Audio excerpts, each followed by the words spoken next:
I will always have respect for Mick Foley for what he's done for the wrestling business. But out of many disagreements I have had with many wrestlers or wrestling fans in the matter, Cesaro had no chance at being a top of the line star in the WWE. This was expected. Even Bully Ray in his podcast agrees over that mantra that Vince was trying to convey, that he's a good wrestler, but he isn't a super entertainer, a sports entertainer with the it factor. He's saying that he's just not entertaining enough to put behind to get the main event belt. He's a good Ring of Honor world champion at best. That's literally if Cesaro stayed in ROH. He could have been a 4-time ROH world champion.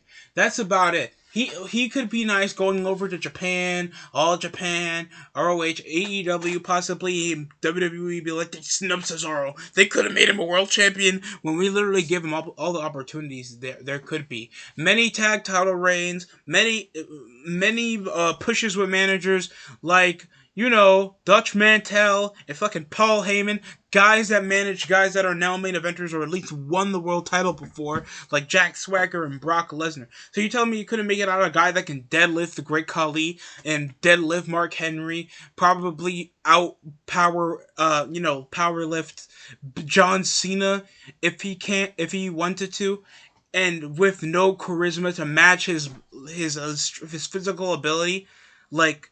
That's why he's not getting pushed. That's why he wasn't getting consistently over to the main event scene. And over the bare minimum of him getting pushed in world title feuds, he always comes up getting carried over by the guy that's the bare minimum of main eventer. Because they're trying their best to sell the match. Cesaro can't sell the match except say, you need to shut up.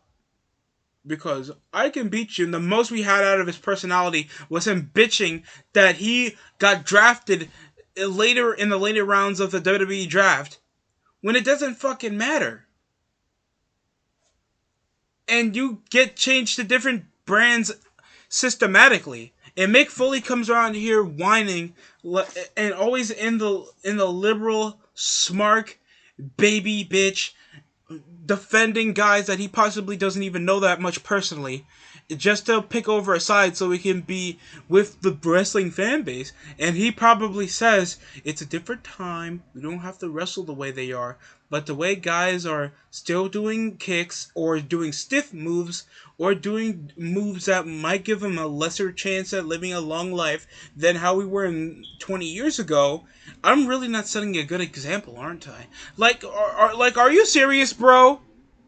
Get it through your thick skull. Cesaro was not going to get pushed other than an average to forgettable Intercontinental Champion.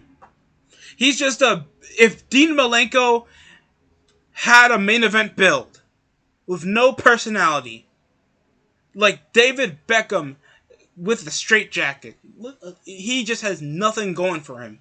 And now over his 10 years, possibly 10 years he spent over on the main roster, over the managers, you give him the look he's done, or even the Cesaro section, he's done absolutely nothing. I won't miss Cesaro. He hasn't done much. Sure, he got some memorable moments, him swinging the Great Khali, or his forgettable tag team he had with Tyson Kidd, or The Bar, and somehow that's in the top 15 of tag teams, all because they had great wrestling matches where they went 50-50 with the Hardys and Usos. Like get over yourself. Cesaro, when you guys bring up, you guys dropped the ball in Cesaro, can you say the same thing for Yoshitatsu when Shelton Benjamin gets released, or Nakamura gets released? You guys have no, Mick Foley is the same thing. And I don't know why, we should care over the factor that Cesaro is gonna leave. I'm sure Vince has a lot of respect for Cesaro, especially for his tenure he has in the business. But what he's done, Cesaro has no chances getting himself over because he came over in the main roster in a later age. He has no personality to go with his look. Had constant gimmick changes to not go with any personality. The bare minimum of Mike's skills, how entirely monotone he is. Always doing the same spots. Even the swing doesn't get him out is not that over, because all it is a swing. And it never even finishes a match to begin with without the sharpshooter. So, there, you kill off the spot that gets everybody hyped. So, what's there to get?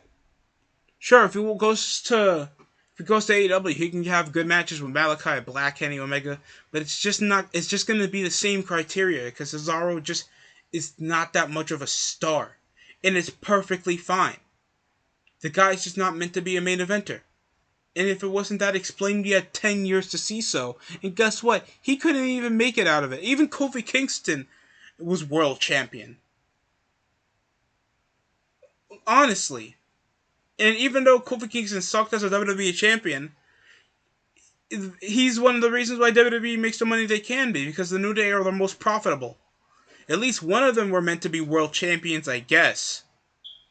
So, let's give it to Kofi instead of Big E first. Makes a lot more sense. That's it for me. Thanks for watching.